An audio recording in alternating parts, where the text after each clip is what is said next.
Então aí, gente, essa aqui é a parte 2 da nossa aula de hoje, tá? Vi a parte 1 antes, tá bom, pessoal? Aqui é a parte 2, tá? Então, olha só. A lei Bill-Abid, né? Ela foi conhecida como uma lei só para inglês ver. É daí que vem aquela expressão, só para inglês ver. Né? Inclusive, essa expressão gosta de aparecer de vez em quando em textos, viu? Cuidado com ela quando aparece assim. Ah, isso aí é só para inglês ver. Isso quer dizer que na prática não funciona, viu? Só funciona mesmo no documento, na teoria, na conversa, tá, gente? Então vamos ver mais alguma coisa aqui sobre algo que é muito importante também, que é as viagens nesses navios negreiros, tá? As viagens nos navios negreiros, que também eram chamados de navios tumbeiros, tá? Tumbeiro vem de tumba. E tumba vem de cova, enfim, de morte, né? Eram como fossem tumbas flutuantes em alto mar. Então, olha só, as viagens nos navios negreiros eram viagens muito penosas para esses africanos, né? Inclusive tem o chamado poeta dos escravos, o Castro Alves, escreveu muito a respeito disso, tá? Escreveu muito a respeito do cotidiano das pessoas nesses navios. Escreveu muito sobre como seria se eles não fossem obrigados a serem transportados dessa maneira. Escreveu também como eles não deveriam ser tratados. Por exemplo, cerca de 600, a média de 600 africanos nesses navios, né? 600 escravos. Aí o que acontece? Muitos adoeciam, muitos morriam, cerca de 30% não chegava vivo. Os que adoeciam jogavam no mar, né? Iam jogando no mar, né? Não tinha outra coisa para fazer. O pessoal lá os feitores lá, os mercadores de escravos, iam se livrando dos corpos, dos doentes, daqueles mais que eles desconfiavam que queriam fugir, né? Planejavam alguma fuga, eles jogavam ao mar. Então, o Castro Alves escreveu muito bem sobre isso, tá? A parte da literatura que fala do Castro Alves é bem interessante. Eles vinham acorrentados, né? Eram jogados ao mar quando adoeciam. Enfim, vamos ver aqui a quantidade de dias que eles demoravam para chegar até o Brasil. Chegar até Recife, de Luanda, por exemplo, que é a região lá da África, de Luanda para Recife, era cerca de 35 dias, tá? Na Bahia, cerca de 40 dias. Rio de Janeiro, cerca de 2 meses. Né? Inclusive, até hoje tem um cais que é tombado como patrimônio nacional, né? Que é o cais onde os escravos chegavam, né? Depois esse cais mudou de nome, mudou para o Cais da Imperatriz, né? Afinal de contas, também foi por onde a Imperatriz Teresa Cristina veio de Portugal para casar-se com o Imperador Dom Pedro II, né?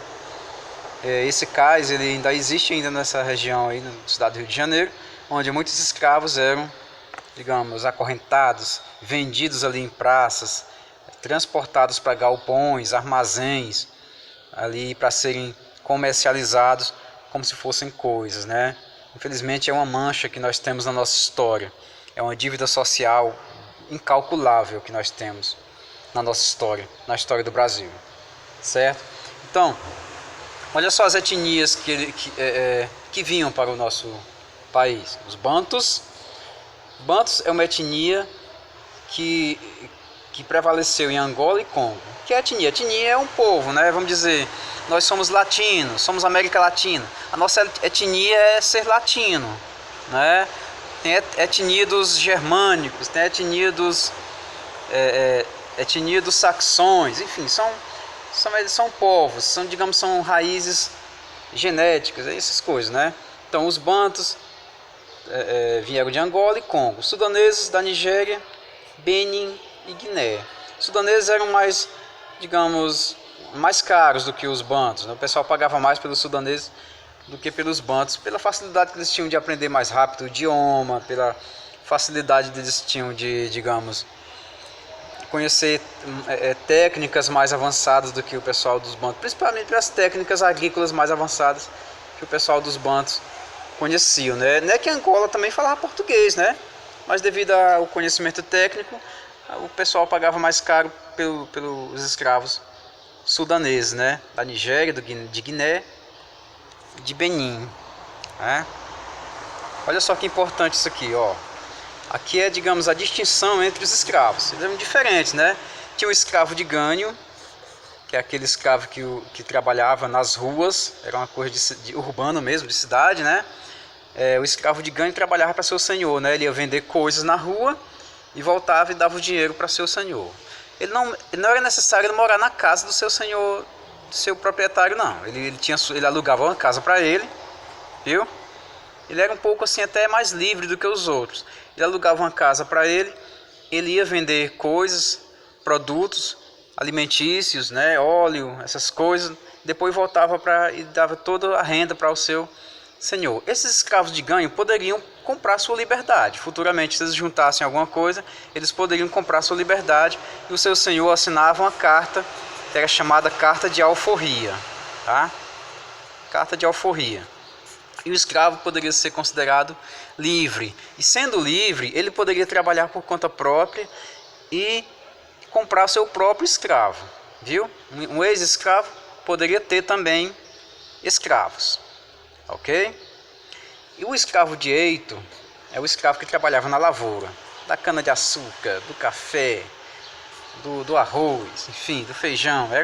Era pesado, era mais pesado do que a vida do escravo da cidade. O escravo da cidade tinha contatos, conhecia pessoas, aprendia cultura, enfim. O escravo de eito ficava só na lavoura.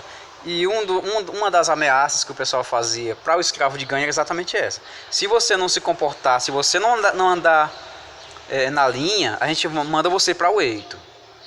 E o escravo de ganho morria de medo disso. A vida na lavoura não era uma vida boa para ninguém. A expectativa lá de vida era péssima, viu?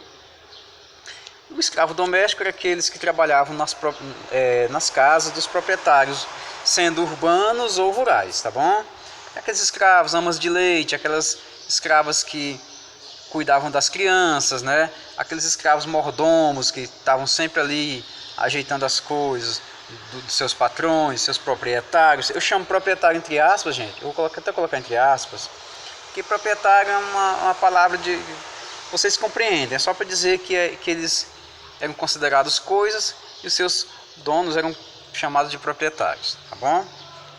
O escravo boçal é aquele recém-chegado da África. Ele não conhecia o idioma português, ele era mais barato do que os outros, né?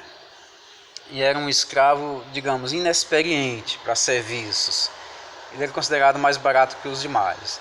Já o escravo ladino era aquele escravo mais experiente, que entendia bem o português. O escravo ladino, geralmente ele tinha mais contato com a rua do que os demais escravos, né, gente? Interessante essa parte aqui, é bom vocês reverem essa aula direitinho e tal. Na dúvida, pesquisa aí. Opa, estou na dúvida aqui sobre o escravo de ganho, quero saber mais sobre ele. Cai. Inclusive, os que compravam sua carta de alforria, eles compravam roupas. Já foi questão do Enem em 2011. Compravam roupas e compravam sapatos. O escravo de sapato, viu? Ele simbolizava uma condição social de liberdade. Sapato era liberdade, viu, gente? Foi questão do Enem em 2011. Roupa nova, roupa ali, dava para reconhecer, para diferenciar um escravo livre, um ex-escravo, de um escravo que não era livre, era a roupa e o sapato, tá bom? Enfim, assistam de novo se vocês preferirem, né?